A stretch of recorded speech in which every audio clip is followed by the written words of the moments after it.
All right, guys, we are live here for week 2. We got our matchup previews. We're ready to rock and roll here. And we're going to kick this sucker off real quick with Tony Welch Jr. against Joe Garbade. Never going to gives you up versus no, you lock it up. And before I get into that, Kevin, give my man Joe some slack here. What are you doing to him? You know, he's trying to make trades for the first time in his life. He's just learning how this stuff works. He doesn't necessarily make the best offers sometimes. That doesn't mean we go out him in the chat about it. I mean, for Christ's sake, Kev, it was maybe a little bit much. And now Joe has crawled back into his turtle shell and he's not wanting to do anything.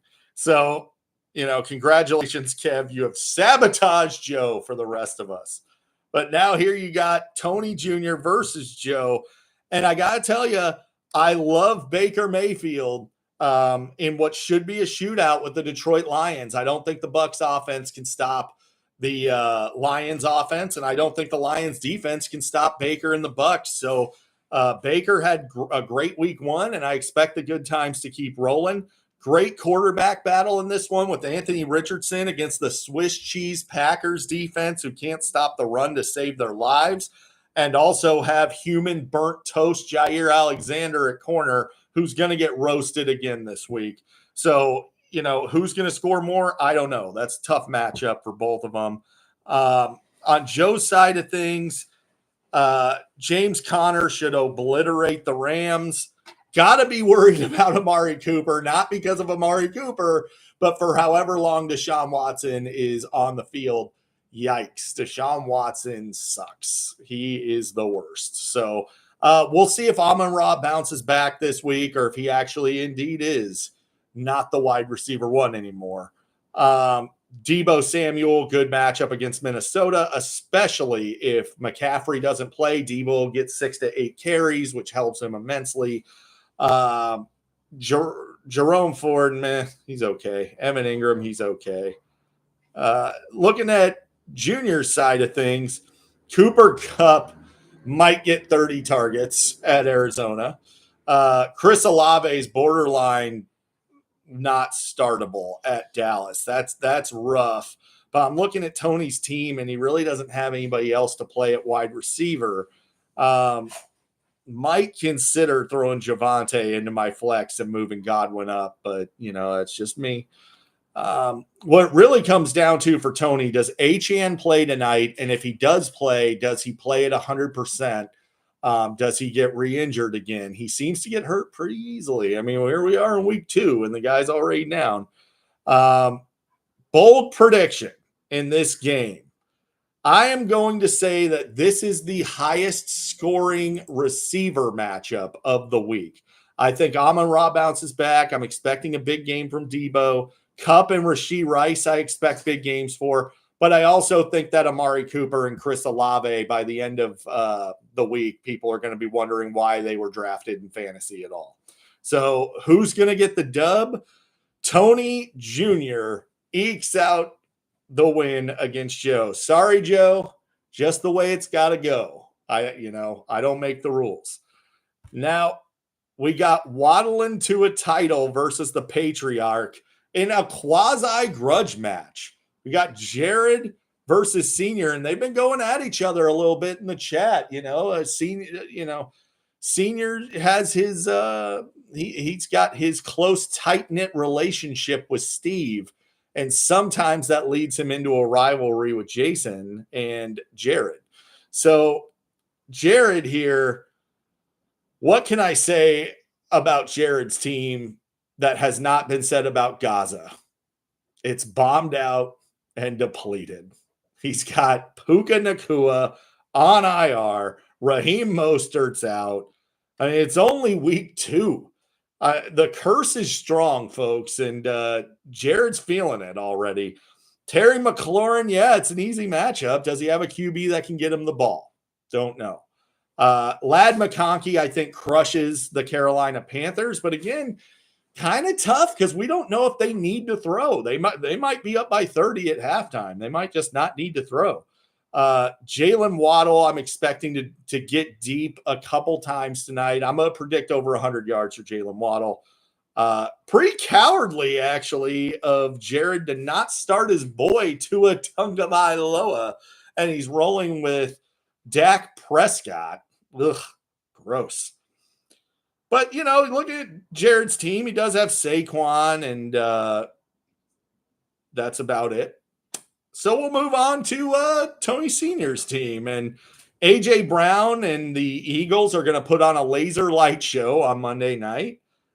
Josh Jacobs, they don't really, without Jordan Love, they're going to have to lean on Jacobs even more. I don't think the offense is going to be good for the Packers without Jordan Love, but kind of in a Ramondre Stevenson-ish role, he's just going to get enough touches to be valuable anyway.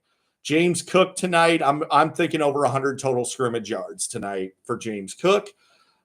Tank Dell is an absolute must sit. I don't know how you could possibly feel good about playing anybody against the Chicago secondary.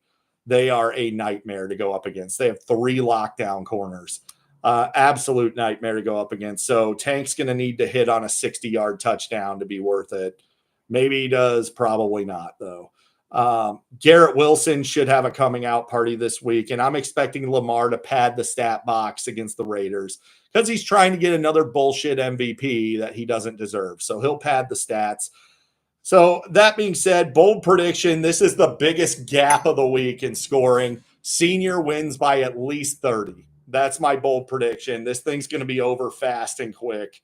Senior with the easy dub. Now we got Paul versus Trey, the 2 guys that are least likely to watch this video. So I'm not going to spend a ton of time on you losers. We got, Kenneth Walker already hurt. Travis Etienne's a bum, splitting work. Aaron Jones is playing the Niners. Nico Collins is getting the clamps from Jalen Johnson. CJ Stroud, again, really tough matchup against the Bears. I'm just going to go ahead, bold prediction, this thing right out the chute. I think Pat Mahomes obliterates the Bengals to the tune of 4+ touchdowns en route to Paul getting the easy dub over Trey this week. We got Gorlock the Destroyer versus the Beta Boys. So Jason versus Steve. Interesting matchup here, to say the least. I mean, Steve's basically, we're going to know tonight if he has any chance at winning this thing. He's got Josh Allen, Tyreek Hill, and Dalton Kincaid. Josh Allen and Tyreek Hill are, of course, Steve's only players. So if they don't do well, he's in deep shit. When I say only players, I'm exaggerating, obviously. He has Jonathan Taylor, who's going to smack around the Packers all day long. Kyron Williams probably has a couple more weeks of relevancy before Blake Corum takes the job officially. So on Jason's side of things, Joe Burrow, Jamar Chase, tough matchup at Kansas City. The Chiefs get a lot of pressure. It's tough. Devontae Adams, tough matchup with the Ravens. Keon Coleman, I'm expecting to break out tonight. I'm going to say he gets 80 yards and 2 touchdowns, but, it's from Steve's quarterback, so, not ideal. Big breakout game incoming for Derrick Henry. I believe in Derrick Henry, and I expect Derrick Henry to put up a monster against the Raiders. And speaking of monster, my bold prediction, J.K. Dobbins will finish inside the top 5 at running back again this week as he faces a hapless Carolina Panthers en route to Jason defeating Steve handily. Jason gets the dub. And finally, my matchup with Big Kev. Now, I've grown in a short amount of time to have a lot of respect for Big Kev here. And clearly a savvy fantasy player. He, he's got a pretty good team, and he made a deal for Mike Evans, who's facing a very good matchup in the Detroit Lions, who probably not going to be able to stop him. So that makes me a little bit nervous. I think CeeDee Lamb does very well against the Saints. DK Metcalf is getting clamped. He's going to get clamped. It's why I wanted to trade him to you. He's not going to do anything. We're talking like 3-4 points. On my side of things, obviously I'm very dependent on Breece Hall and Brian Robinson Jr. this week. Hopefully McCaffrey is back, but I'm not expecting that. I'm expecting to have to roll out Brian Thomas Jr., which is fine. I think I win either way. So my bold prediction is the Jets defense will be the #1 defense in fantasy this week, facing Will Levis and the Titans. And of course, I beat Kevin because I don't really lose. So there you go, guys. There's your matchup previews. Good luck to everybody. Have a great weekend, and let's go Bears.